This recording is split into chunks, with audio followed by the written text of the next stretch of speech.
Here we're bringing you week 1 techniques, okay, from our curriculum. Today we're going to be doing the slip to double leg, guys. This is a drill that we can do with a partner at home, maybe your spouse, your wife, your husband, guys, if you're training.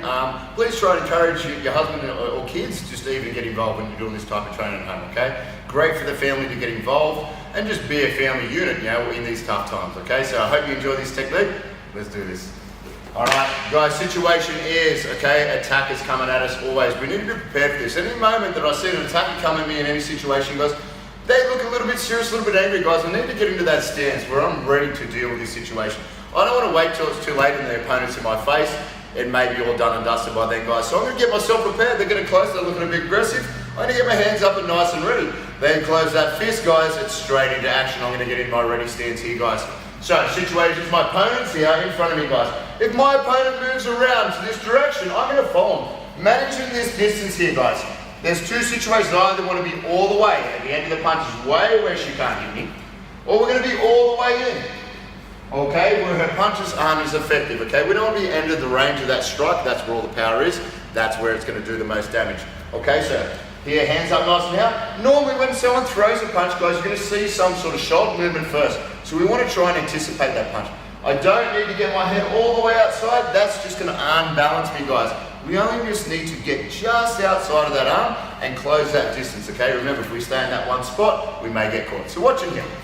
Step 1, guys, as she throws that punch, I anticipate. I'm just going to bring my right hand up and I'm going to get in nice and close. Ready with this left hand to step in tight here and block this hip for now. Now, you'll notice my head is nice and high under the armpit because I want to avoid the guillotine, okay? So once I've closed that distance, I step inside, head on the outside, cup the hip. I'm now going to use my head and my body momentum. Don't try and pick that leg up, guys. It's too heavy. If he plants that, no chance, okay? So my momentum, the head drives, that leg becomes very light now, okay? We don't need to take our foot to the ground. I'm just going to block the knee now and continue through. But for now, in the home, guys, just stop right there, okay? Again, this looks like this. Hands up, ready, stance, anticipate. Slip inside, head nice and high. So she tries to guillotine me, no chance, head higher. Okay, so now the momentum of my body. I drive with my head and shoulders. Now, legs very, very light now, yeah? If I do that before and I try to pick that up, she may sprawl very hard. Momentum from hip to knee, continue driving through in that motion there, taking your opponent to the ground. All right, guys, class B, self-defense technique number 2, slipping the cross, okay, the 2.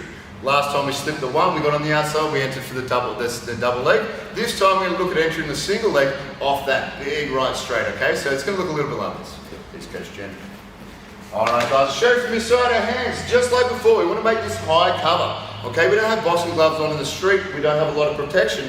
There's a lot of space here. So my cover's here. I want to make sure that I shield, combing my hair, to make those elbows come up nice and high, and on my shoulders rolling, protecting my ears here and my jawline. Very important, guys, in the street fight, keeping that chin tucked, okay? Hands nice and covered.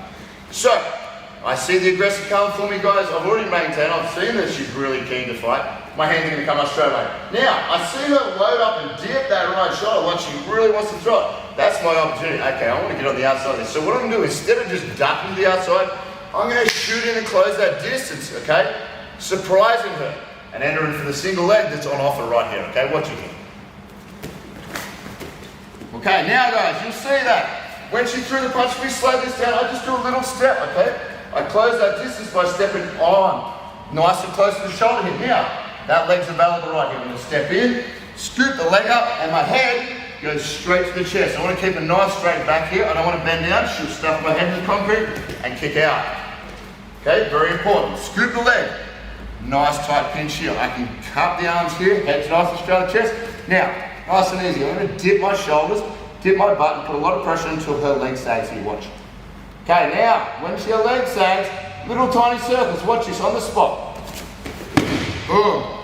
She's already down. I'm going to back step. Then on the belly, and of course, we could throw a lot of strikes with here. Okay, let's look at that one more time from this angle. Here, high cover. See it coming. Get on the outside. Legs on up, I step in, head up on the chest. See straight away, when I put the head on the chest, her posture's already compromised.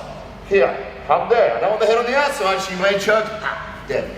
Here, stay right there. Make sure this leg sinks. I'm going to sag, look. Legs heavy now, little circles. bang, takedown, of course. I've controlled this leg, legs are dangerous. Avoid them. Back step. Knee on the belly.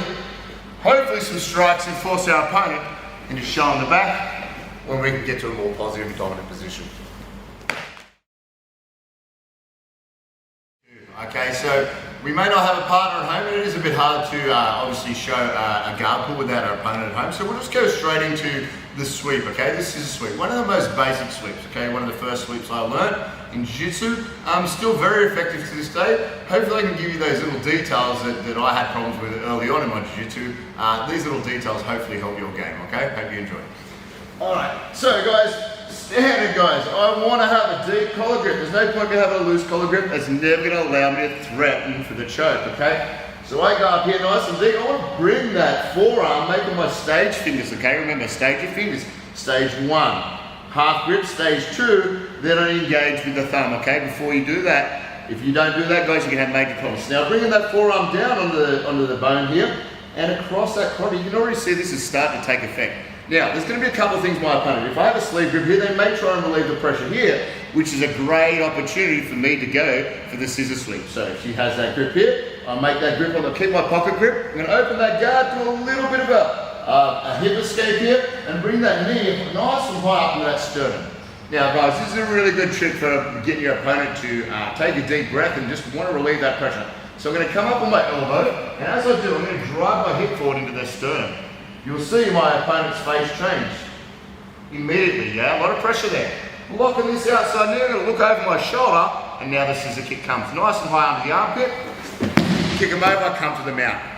Now, when we get to the mount, guys, we already have our opponent half finished. That choke's been on for the last 10 seconds.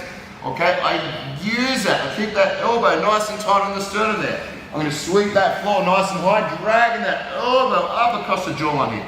Guys, no point having a grip out here, there's no contact. So most important, my blade makes contact with the neck. I whisper in my opponent's ear and I slide my hips forward over my arms, creating that good pressure. I don't open my elbows up here, I put my weight over my hips here, very important. Okay, see from a different angle. Here, close guard. Boom, deep collar grip. Look, staging the things. I dive in. 1, I do a half fold and a second fold. 1, 2. Now bring that elbow in on the chest. Guys, this is key. If I just try and do this sweep without setting something else up, they're going to be expecting it, okay? The hand comes up, mate, come up, defend here. Good, excellent. Open that guard. A little hip escape, knee up onto that sternum. Okay, now when I sit up on that elbow, watch what I do to the chest. 1, and I sink my hip in. Look how far back her posture's gone now. That's shocking posture right there. Blocking that knee, looking over my shoulder. Big scissor kick high under the armpit. Boom. Mount. Okay, establish here. I'm already there. I just sweep that floor. I make contact here on the carotid. Contact with the carotid. You don't even need to really grip. As long as that blade is touching that artery there, we are going to get a nice decent choke. Don't open your elbows. I bring it down on the sternum there. Much tighter. Here, connect, head down, hips forward. Get that finish.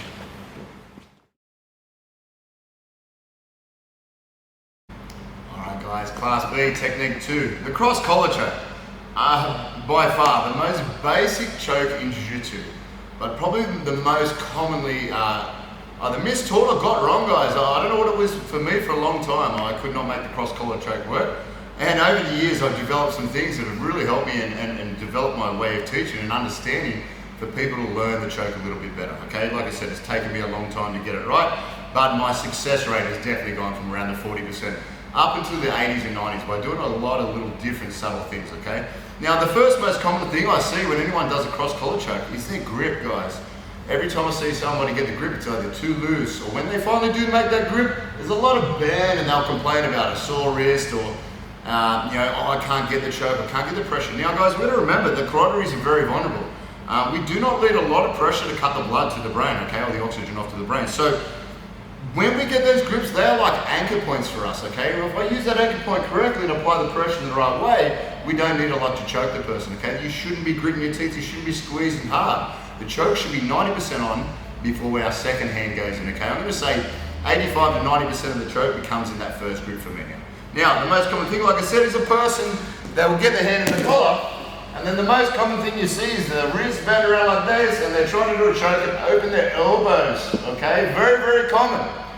Now, what I put into my students is, guys, if I had a rope, or a pole, and I want to hang off that pole, there's no way in the world, if I want to hang my whole body weight off this pole, that I can do it with a bent wrist, okay? So now, what would we do? We'd make like a monkey grip first, just over the pole. One, okay?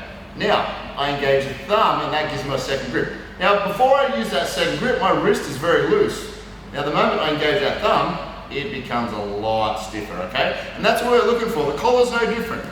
Once I get this collar, I stage it. My hand goes deep, okay? So I get enough to fold the material in half. So I go one, and in half. I don't engage my thumb. My wrist is still able to bend now, okay? That's not good. So now I turn one more time, engage this wrist here, and you can see that that's now changed. There's no more bend in my wrist, and we can apply the pressure correctly, okay? So hopefully we can see this on camera nice and good. What we're gonna do is start from the closed guard here. The most basic of chokes. Open that lapel. I like to follow that train line in, nice and deep. So I do that stage one of the fingers, okay? Fold it in half, and then I re-engage stage two. Now you look that I bring the forearm down to the chest bone, that blade is against the carotid, and my opponent is already starting to choke here, guys. Now, secondly, a lot of people have trouble feeding this second hand in the lapel. Yeah, very, very hard. My opponent often defends here, okay? So what I like to do, a little trick, guys, I'm just gonna use my legs to do the work to open up this side of the neck, okay? I'm gonna off balance my opponent by opening my guard.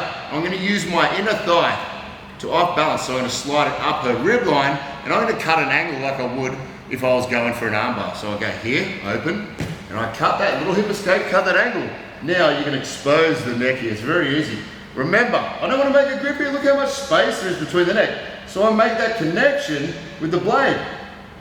My opponent already taps there, okay? But I go blade, grip, I square back up, boom. Right now, that is super tight, guys, all right? 90% of that choke was on before I even put this second one on. You can already see it in my opponent's face, okay? So again, it's very important, stage those grips. No point in setting up this choke if we're not gonna do it right, guys. I'm trying to set up here, I've got too much space, there's too much material that I need to take up that slacker, okay? So I'll go deep the first time. 1, 2 stage your fingers, okay? Open that guard. Hip escape, shuffle that hip, expose that neck, blade to the neck, square back up. Good hard tap right there, guys, that's what we're after. Now, this is what I love showing, guys. There's only gonna get a matter of things that are gonna happen here, okay? My opponent's gonna defend in probably 1 or 2 or 3 ways. I put this grip in, I get my first grip in deep, they will grab here.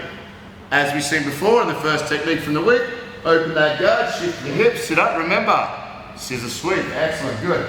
Number 2, guys, this arm comes in, and one of my personal favorites, they block here. They expect a scissor sweep. Watch here, guys. Open that guard. And lift that hips, and I'm gonna just push her hip across, her elbow across my hip line. Look, I had that good, strong collar grip here, guys. All right, she's down. Try and posture up, please, Jay. Good. When she tries to posture up, this hand's gonna reach over under the armpit, and I'm gonna butt scoot away. Look, 1, 2, until I get into a back situation. So I take my hips away, pull it on the far lapel, and I get the back. Okay, so one more time. Here, 1, 2, open, turn, choke. Okay, 2, she comes in defense, open, hips up, drop her in the hole, sit up, wrap the arm, now a little butt scoop. 1, 2. You can use that lapel to punch forward to turn that shoulder a little quicker. Look, punch forward, shoulder turns, boom. Go into double unders, your seatbelt grip, guys, whichever you prefer from there. Okay?